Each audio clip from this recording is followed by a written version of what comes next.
Will I cry?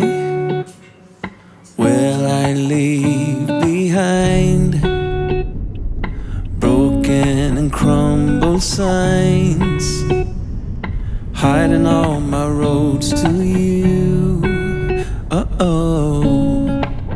And if I fight, will I come to life, calling for all your light, giving all my heart to you?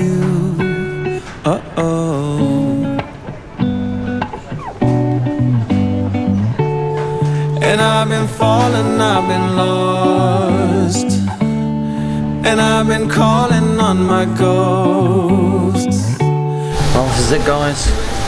4 weeks, and now coming home. And I've been carried, I've been dragged. I just can't believe it's gone so fast. We've done so much, experienced so much. I'll probably do another vlog later on about a conclusion, a bit of a wrap up. But it's, you know, I'm a bit tired now. It's just gone 6 AM. As you can tell, I can't really function properly. I can't even remember how long it takes to get to Beijing. And overall, I think the whole flight time was about 15 hours. So. And I will fight. I will come to life, calling for all your lights, giving my light back to you.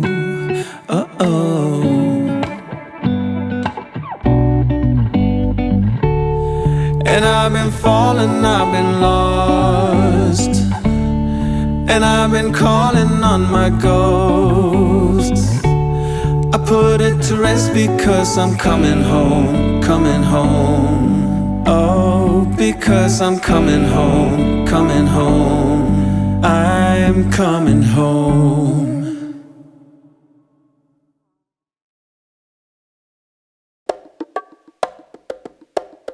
So it's been 5 months since we've come back from the Philippines, and oh my god, what a trip we had. I feel like there was still so much that we wanted to do, but we just didn't have the time to do it. And also, because of the route that we took, we tried to maximize the time in each location. So if we wanted to, I know one of the things I really wanted to go and do was visit Calangaman Island. And to get to Calangaman from where we started, it would have mean we would have lost 2 days just for traveling, just to get there. So I think that given the time that we had, for a first time visiting the islands, doing a bunch of activities, I think we made the most of what we did. I think that we made a pretty good lasting impression on both of us. So today I'm going to give you my top 10 highlights of our trip. Number 1, island hopping in Coron and El Nido. Now, bit of a cheat. It is 2 separate locations, 2 different days, but encompassing the same kind of thing. Boat trip, islands, what could be better? Having the views that we did were just absolutely breathtaking, and it's scenery like that you don't really get in many places in the world, so I really tried to take it in as much as I could. Sort of the limestone cliffs, the crystal clear water, and oh, what a day that was. And the sand. We went onto a private island that was owned by someone who I think runs the company that we went on the tour with, and that was lovely to have to ourselves. There was only like 4 of us plus some of the crew. Powdery white sand. It was beautiful, absolutely beautiful, and the weather held up as well, which was great. Number 2, canyoneering in Badian. Now this is something I've seen on YouTube when we were looking at things to do in the Philippines, and of course I had to give it a go. It looked like so much fun, very adventurous, and yeah, but the only thing I have a problem with is heights. Well, not so much the height, but the drop. I can, you know, take me to the top of the Empire State Building and I can look over the edge, no problem. You ask me to jump off it, that'll be a different story.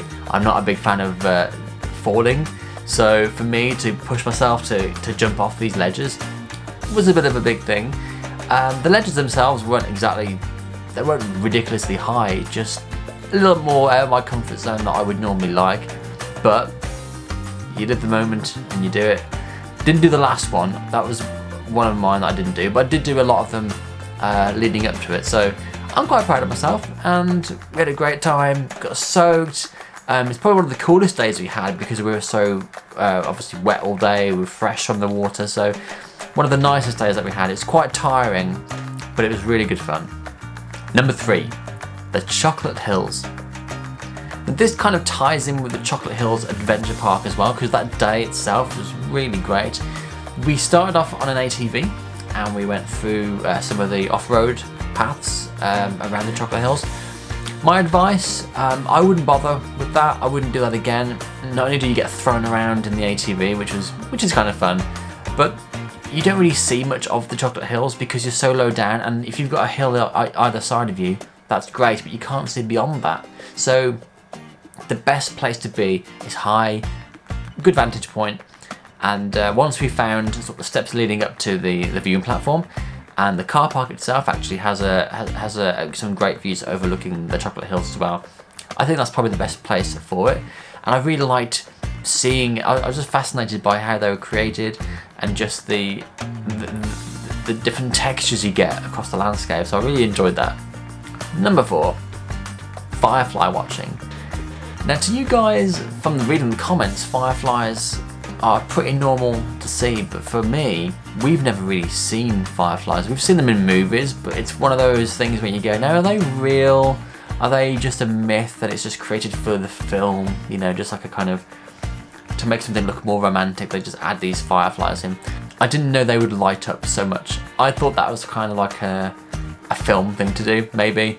So I was completely fascinated when we took this boat trip and just saw these lights flickering in the darkness, and that was incredible. It's really, really difficult to pick up on the camera.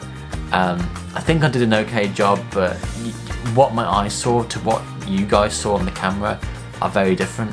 And my eyes, oh my god, they were just lit up with this beautiful dance of fireflies. Another favourite of my days was Cambuga High Falls. Now this is because it was completely unplanned before we went to the Philippines. We didn't even know it was there. We only saw signs for it as we were passing through the east side of Siquijor, and I thought, should we go there? Yeah, let's do that. And we went off, rode our bikes there, and yeah, as I say, completely unplanned, so I had my expectations, I just didn't have any. And we arrived there, and wow, what beautiful falls these were. It wasn't a large place, it wasn't even that busy considering, unless it's because of the time of day we went, maybe not being a weekend maybe helped, I don't know. But it certainly felt very relaxing, again very refreshing. On the subject of feeling refreshed and wet, we move on now to Apo Island, another one of my highlights of the trip, being so close. In fact, too close sometimes when the turtles come right up to you.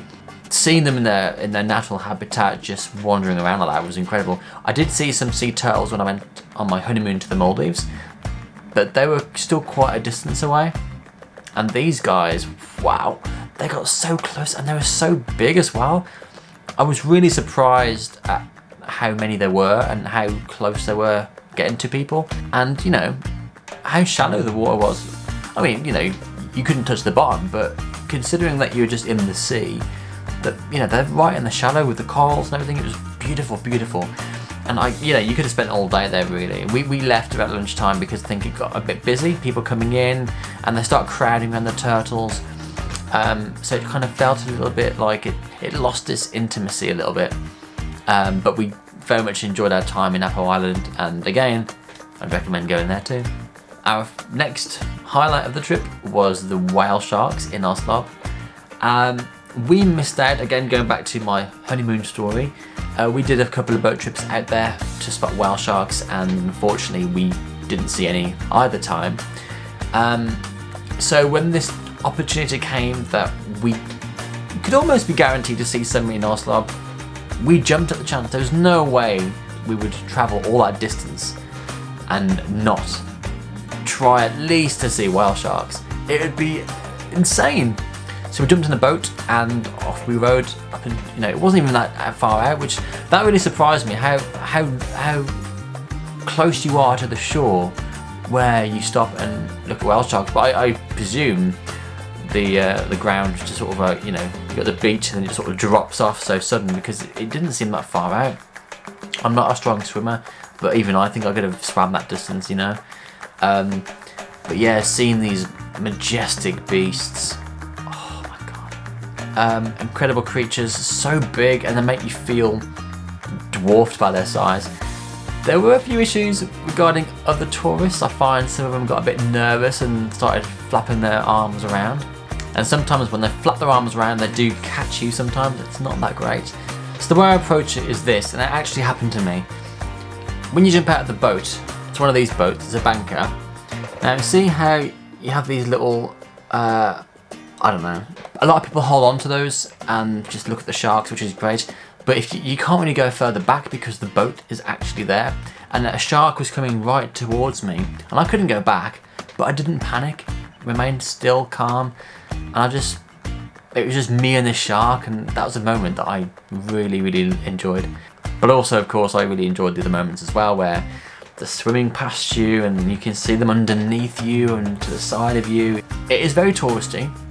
It can be a little bit of mayhem when you arrive on the beach and stuff. There's a lot of people, a lot of tour boats. I do think there could be a better way of doing the tours. I don't know what that is, but I think it could be done better.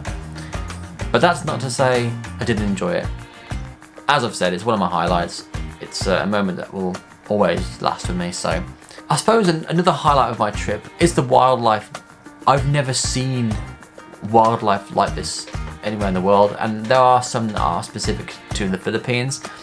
There are some that just roam about, whereas in other parts of the world perhaps they would be in a nature park, in a zoo, or just so far out in the wild that you'd never go and visit. And that comes back down to the underground river in Palawan. Then we saw monkeys, we saw lizards, obviously whale sharks, we had the beautiful birds, the tarsiers, which to be fair they were in a sanctuary, but still, native to Bohol. Either way, the wildlife in the Philippines is incredible. And to me that actually makes it quite special as well, because the Philippines has given me such a wonderful experience, and now it's presenting me the wildlife as well, which is nice.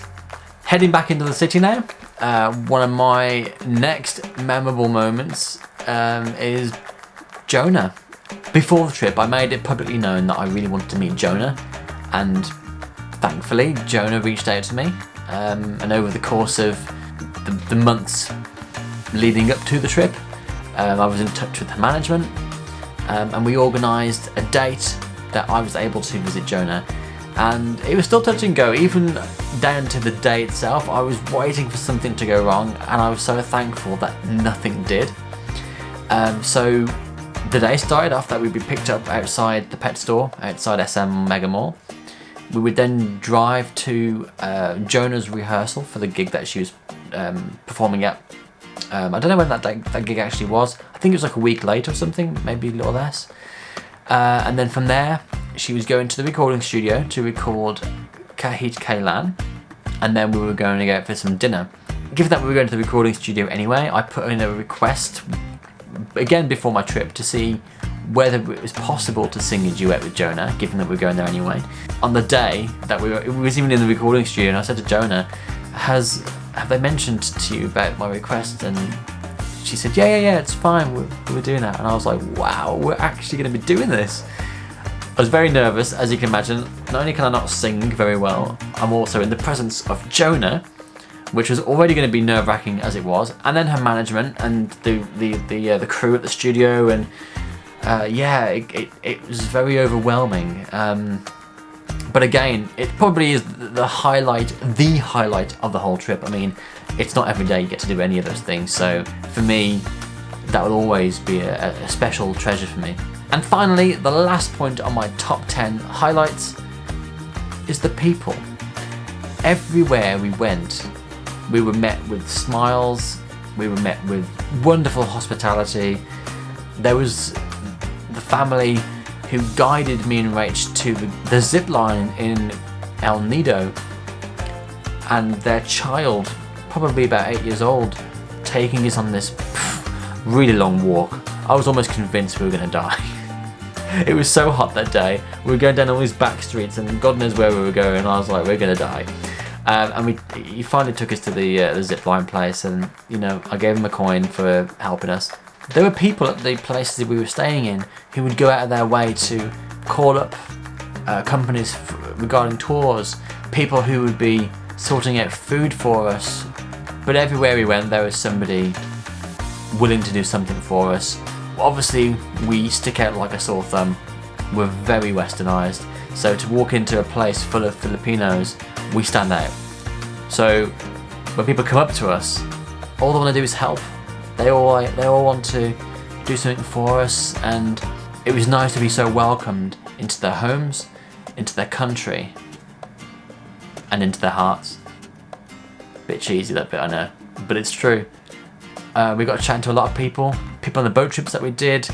There's a couple on a bus transfer to the Underground River that we met, and you know, everyone we spoke to, they just were very kind and sincere. It makes you want to go back. So then, to summarize, I would say the Philippines is such a beautiful country, so much to offer, but you have to go and find it. You have to make the effort to travel around to all these different regions, to try all these different things, immerse yourself in the culture, try the foods, you know, become Filipino almost. You do that and you'll have an unforgettable experience. The people are amazing, as I've said, very hospitable, very caring, very sincere.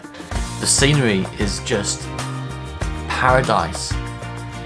It's so diverse between Palawan and Bohol. You've got, you know, limestone cliffs and crystal clear water. In Bohol, you've got these man-made forests and these chocolate hills, and very different. And the wildlife, there's so much to see, so much to do. And there's still things that I didn't get a chance to do, but I know that I'll definitely be back again.